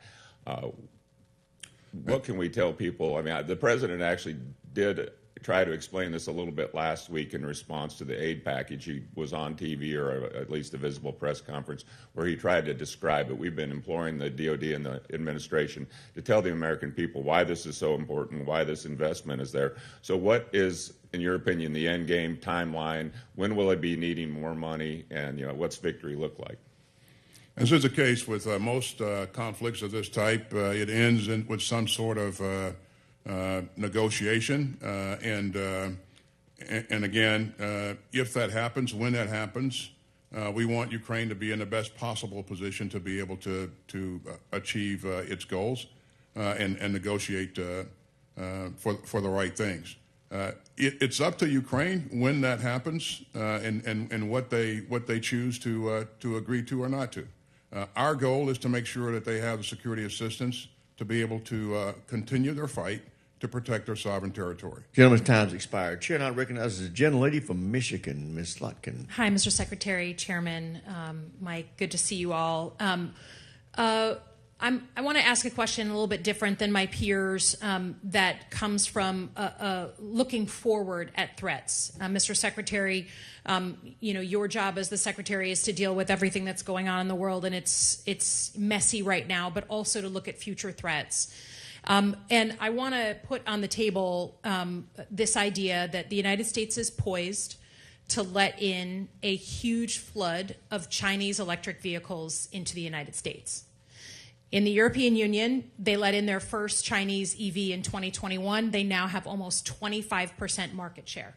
So all the cameras, light detection, LiDAR, radar, data collection, cameras, all the stuff that we have concerns about even putting on our military vehicles, right? Chinese origin equipment we would never put on our military vehicles are now poised to be flooded into the United States, driving around everywhere, collecting data on our military bases, on our key infrastructure. As someone who develops our war plans on other states, you can imagine how interesting that data might be to adversaries. So I have a few questions. I asked similar ones to the Secretary of the Army when she was here. They're not gotcha questions. I'm a CIA officer who is trying to process that we're concerned about data, who owns the data of a thing like TikTok, and the idea of a fleet of vehicles coming into the United States collecting all this data that's housed and handled by the Chinese Communist Party really bothers me as a national security issue. So I have just a series of questions. They're not gotcha questions. They're just legitimately, would we want a potential adversary to have high fidelity 3D maps of every military base and installation in the country? We would definitely not want that. Would we want a potential adversary to have high-fidelity maps of infrastructure such as power plants, ports, highways, and bridges? Absolutely not. Would we want any potential adversary to hack into ground vehicles and pilot it remotely or disable a vehicle in the United States? No. Would we want a potential adversary to be conducting cyber espionage, collecting sensitive intelligence through any phone or Bluetooth-enabled device on a ground vehicle? No. Okay, you get my point here. I think the thing that I'm concerned about is that the United States, we're a free market economy. We value that. We're good capitalists. But in today's day and age, some of the most dangerous collection goes on through commercial means. And obviously, I'm from Michigan. You don't have to guess why I'm asking about this, because we are making the American vehicles where the data is housed here. We asked for a report from the Department of Defense a year ago about the national security implications of Chinese connected vehicles. We have not gotten that report. I know your congressional affairs people are behind you. I'd ask that we actually see that report, because this is about preventing future threats, not just dealing with the admitted mess that we have around the world. Changing gears, I just have to ask, we had General Kurilla, the head of CENTCOM, here in front of our committee a few weeks ago, and I asked him, as one of our most decorated officers who got shot 3 times in Mosul, has served in Iraq, has served in tough places, what is the military strategy for Rafah? Can you articulate the Israeli military strategy for going into Rafah? I'd have to let the Israelis articulate that strategy. Have they provided it to you? We've gotten some concepts, but in terms of detailed plans. Okay, so no, we haven't gotten the military plan. For the pier that's being set up, as I understand it, as many as 1,000 U.S. uniformed officers are going to be involved in setting up that pier. A smaller number will be resident there. If we are shot at, if more artillery is shot at us, who is responding, and with what operating procedures is that military responding?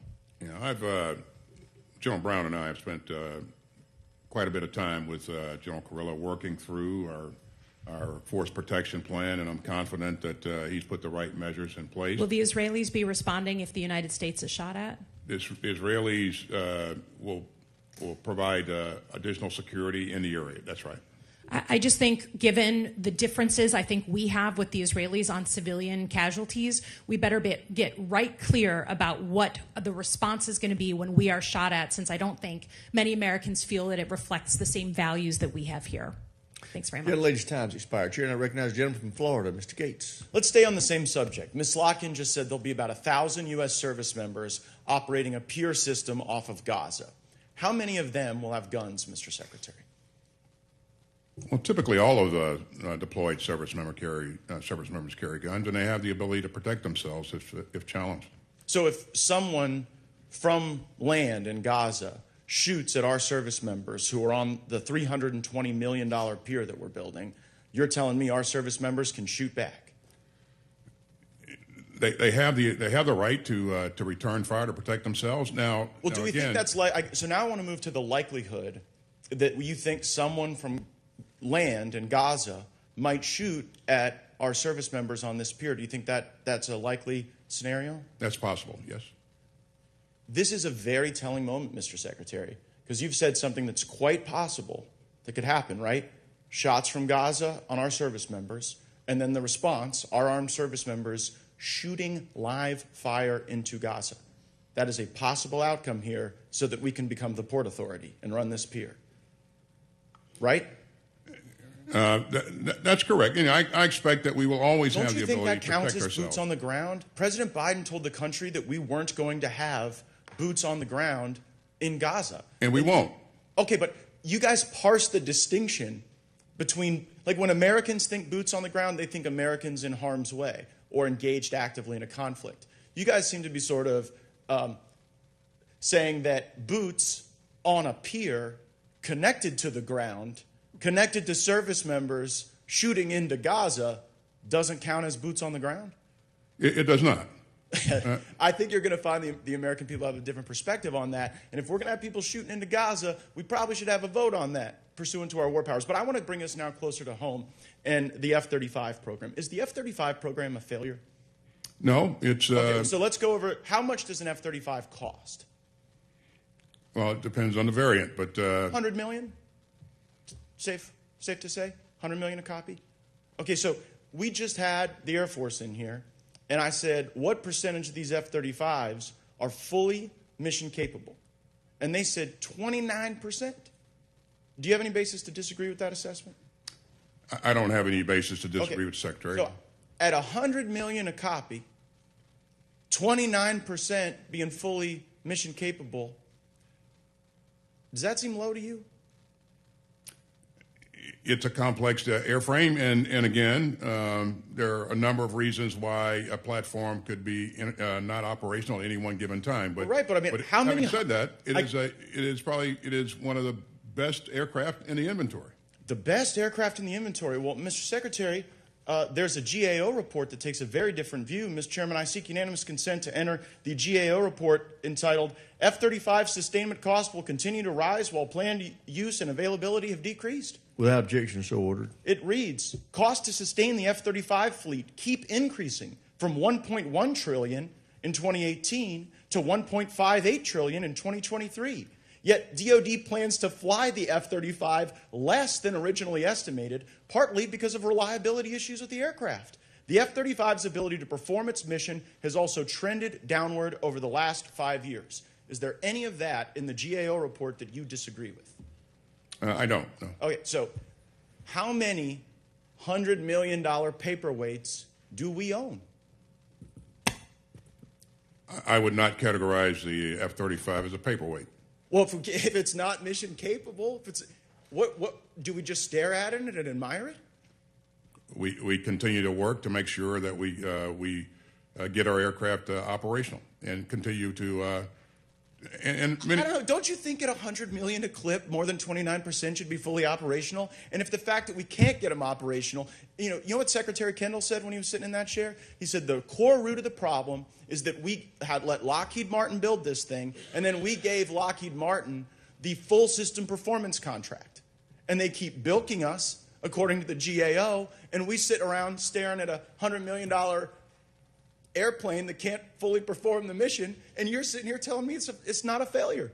Just own up to it, Mr. Secretary. Just say, this airframe has not delivered, it's too costly, it's not being utilized as we should, and we should never again make the mistake of doing a full system performance contract with the very person who built the aircraft. Could we agree to that? I agree. In the future, we should have a different approach. I'm sure that Secretary Kendall also told you I think the committee is going to help things that he was doing to get the approach quite quickly. Yeah. Gentlemen's time's expired. Let me give people our situational awareness. Votes have been called. There is a series of 9 votes, 6 amendment votes are 2 minutes.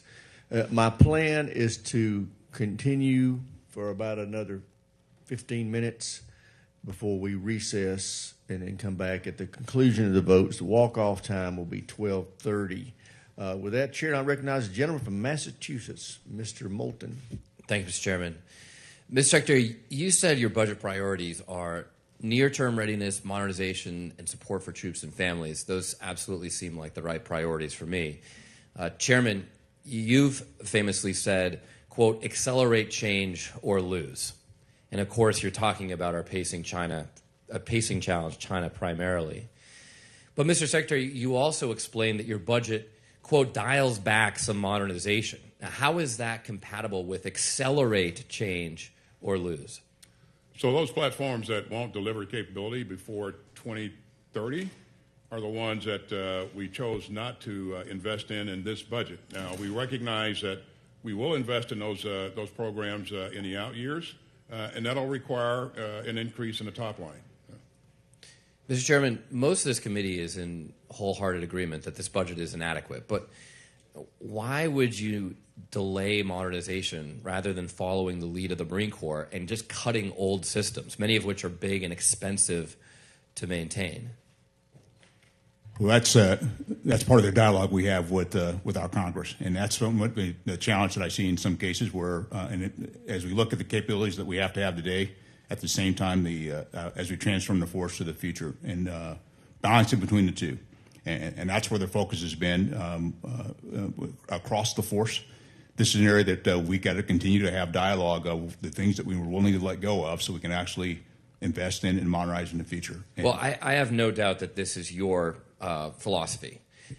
I question whether it is really the focus across the force. I mean, I think with the exception of the Marine Corps, and a bit of credit is due to the Air Force as well here, there's been a real reluctance to divest of old platforms. I mean, I asked this question of Army leadership just last week. I said, give me an example of one old platform that you're cutting to make room for modernization. And the Secretary of the Army used the Future Reconnaissance Attack Aircraft, a future capability. She's talking about cutting a future capability. Can you give me, Mr. Secretary, just a couple of examples of old weapon systems that are big and expensive to maintain that the Army is cutting to make room for modernization? Well, certainly, I mean, if you had the Secretary of the Army here to speak to that, I'm sure that what she told you is accurate. So I won't challenge that. But there are things like older artillery platforms, like the M777 that we provided to Ukraine, that we no longer use in our inventory to the extent that we were before. That we are, that we're moving out of the inventory. But some of these things that are no longer useful for the Army are useful to us in the next fight.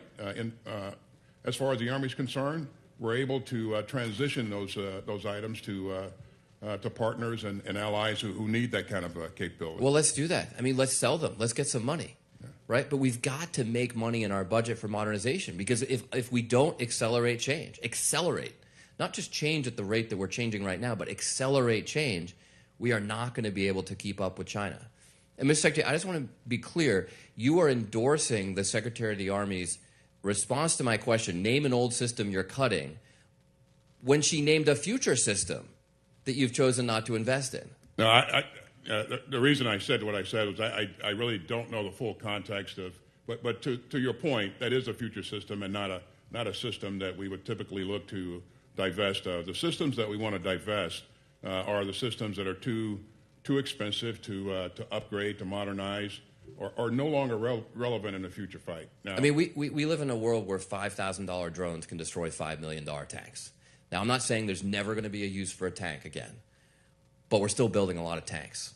Poland has just agreed to purchase a whole bunch of tanks. I don't know what nation they plan to invade with these largely offensive weapons, but that doesn't seem like a very wise investment for us or our allies. So I would just encourage you. I know there are a lot of tank supporters in Congress. There are a lot of F-35 supporters in Congress. But you've got to come to us with tough cuts, because coming here and just saying we can't modernize is not acceptable. Replicator is a good example of a revolutionary change. But when they came before the committee, I asked them, Ukraine is innovating a lot on drones. Just tell me, when is Replicator program, with our GDP, going to catch up with Ukraine that has 0.7% of our GDP, and they said at the present pace, we're not. We can't beat China at that rate. Gentleman's time's expired. Chair, I recognize the gentleman from Nebraska, Mr. Bacon. Thank you, Chairman Rogers, and thank you to all three of you for being here today. I want to congratulate General Brown on becoming chairman. We were colonels together, 1-stars, and base commanders in Europe, so congratulations. My first question is to Secretary Austin concerning the Ukrainian aid. Is it the administration's plan to send long-range ATACMS to Ukraine? I hope it's yes. We have already done that, sir. Already done it, but the intention is to keep sending more. Well, we will provide as much capability as we can. Okay. So. I think that we want to ensure that we're sending difference makers. They're not feeding into the gridlock, from my perspective. General Brown, I want to talk about nuclear survivability. You know, for 29 years, we flew the Looking Glass 24 hours a day with a general on board that could take over our nuclear forces of the White House, the Pentagon, or Stratcom was hit.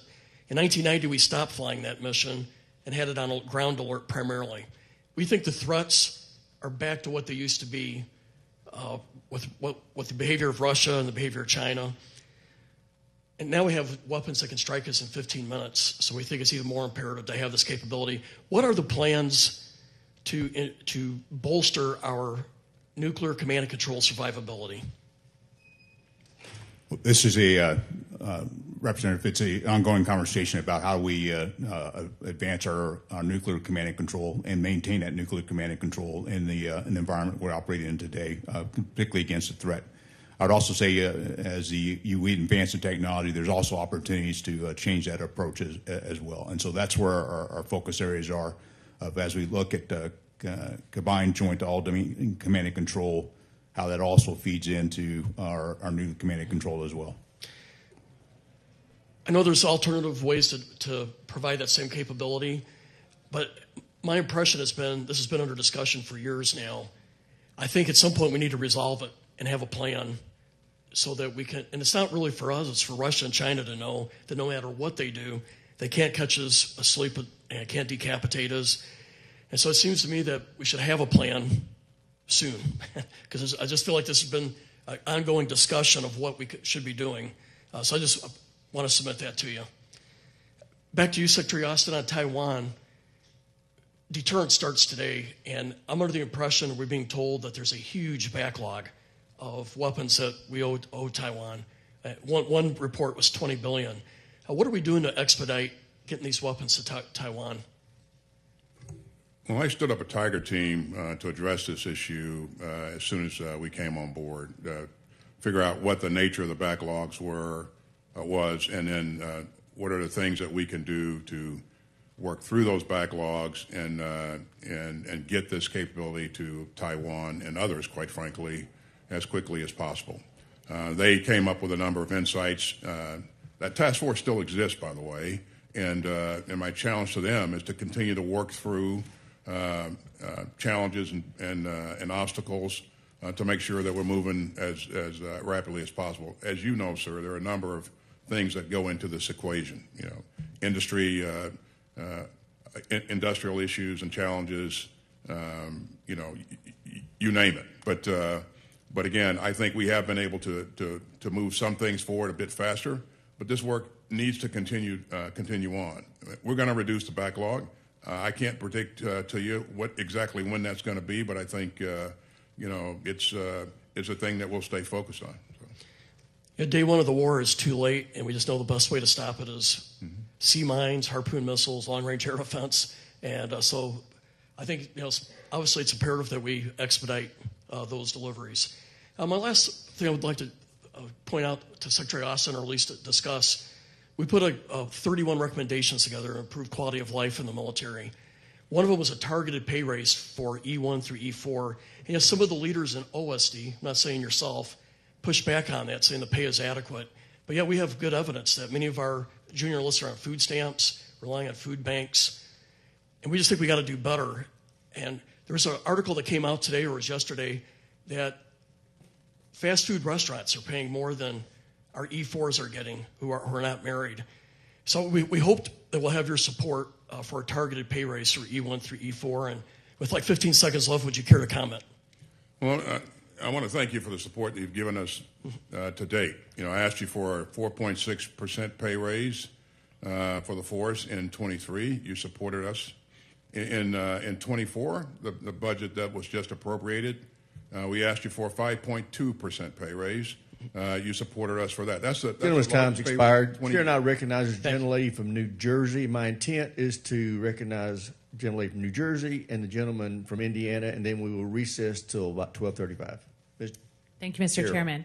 And Mr. Secretary General Brown, thank you for coming today. I'd like to start off because in February, I went with a Haas Codel to Rafah, in part to see what was going on because of the concerns over the building humanitarian crisis in Gaza. We then went to see Netanyahu, and I said to him at that time that there was a growing humanitarian crisis which he needed to address urgently.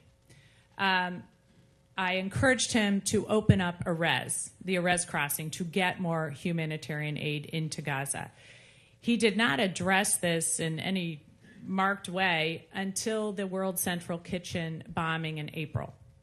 At that time, he did begin to address it, but still not nearly enough to stop the ongoing crisis moving into famine in certain parts of Israel. So part of National Security Memorandum 20's requirement is that the DoD weigh in on Israel's certification that they are addressing this humanitarian crisis. And that's coming up in a little bit over a week, as I understand it. Mr. Secretary, can you tell me about your conversations with the Israelis, your discussions about our values and why this is critical, and what the response has been? Well, this is a point I make frequently with my counterpart, and encourage them to do everything that they possibly can to protect the civilians in the battle space and use the weapons appropriately. Now, this is a professional military, and my expectation and the expectation of our government is that they do in fact do that. So this is again, to answer your question, a conversation that we frequently have, and again, we'll continue to have those conversations because it's really important. In terms of our assessment, that the assessment that's upcoming, as you know, the state is working on that assessment, and I'll confer with Secretary Blinken at some point, but we've not had that conversation yet. So. And along the same topic, we continue to hear Netanyahu say he's invading Rafah. The president continues to push back against that. There still seems to me to be no viable option for a humanitarian corridor or even a place to receive the 1.4 million people in Rafah right now with tents or humanitarian aid. Certainly the vetting process alone, while Netanyahu suggested it would take him 2 weeks to do, I don't think any of our military would suggest that that is enough time. Can you talk about any discussions you've had with the Israelis regarding Rafah and what you believe their war plan there is right now?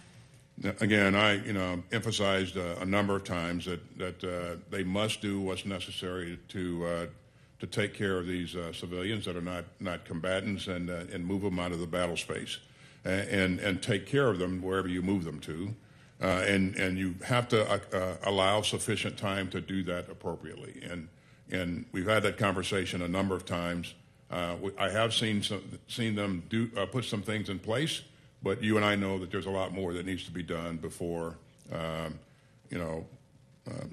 we can say that they've accounted for these civilians and taken care of them. I've also asked them to do things sequentially. So that must be the first thing that must be done before they consider any other military operations. So. Thank you. And then changing topic, I've grown increasingly concerned because we've seen some of the Supreme Court cases on abortion, and recently one of those has been EMTALA, the Emergency Medical Treatment and Labor Act, and Title X does not cover that. Title X does not cover what EMTALA calls stabilizing care for our civilian facilities, meaning it's not just the health, it's not just the life of the mother, it's the health of the mother. I remain concerned that our servicewomen are not being given the opportunity or the protections of their health. And that means that in these hospitals, their reproductive organs are not protected. So in other words, the doctors are not required to give them treatment simply to preserve their ability to have children in the future. Have you looked into this, and are we taking any further steps to protect our servicewomen and give them better reproductive health care?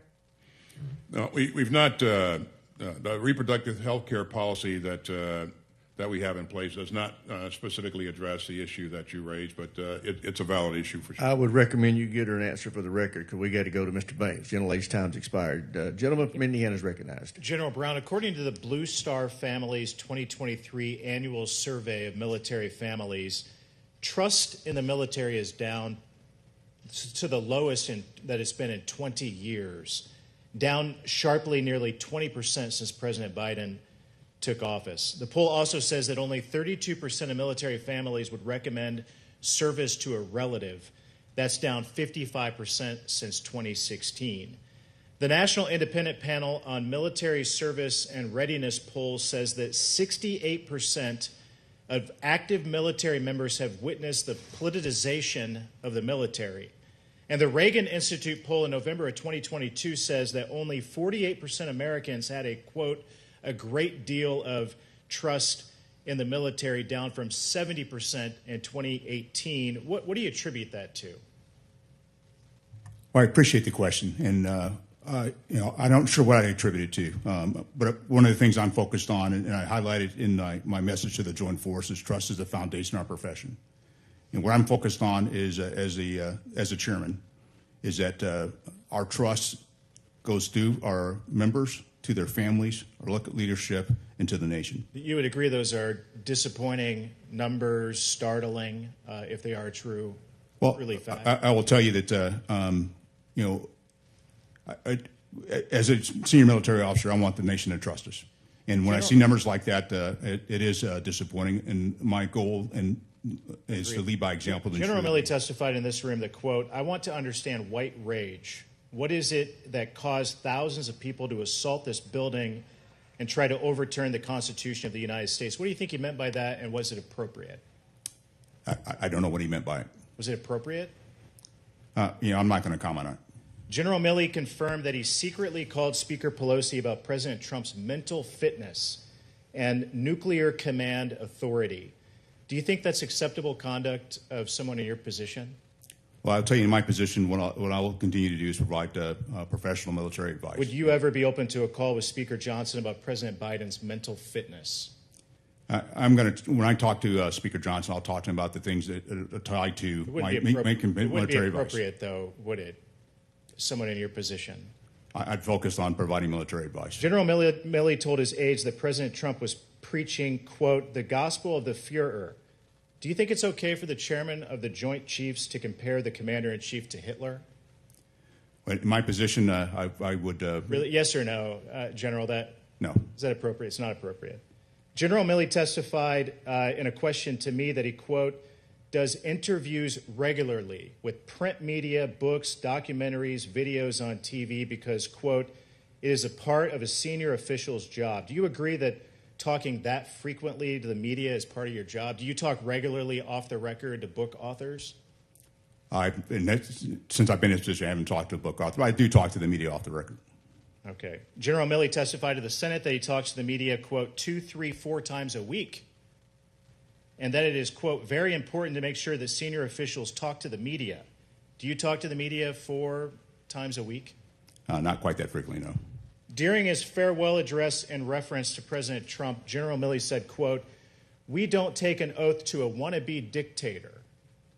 Do you think it's acceptable to cause the current commander-in-chief a wannabe dictator? I choose my words wisely. It's not appropriate, is it, no, to call the commander-in-chief a wannabe dictator? Your term ends in October of 2027. There's a presidential election coming up. The current president might win. The former president might win. That's why this matters. And the politicization of the military is something that I think all Americans care deeply about because it contributes to that decline in the public trust It contributes to that historic recruitment crisis that we find ourselves in today. And I'm just curious, General, I've always wanted to ask you, how can we repair the damage done by your predecessor, who will always have a reputation as perhaps the most political general that's ever sat in the position that you sit in today? Well, what I'll focus on is leading by example, knowing and following what's expected of us as military members, and staying true to my oath. I think it's really important. Thank you. I yield back. I thank the gentleman. As I said earlier, we will now recess for votes. My plan is, as we walk off the floor at 12:30, we'll reconvene approximately 12:40.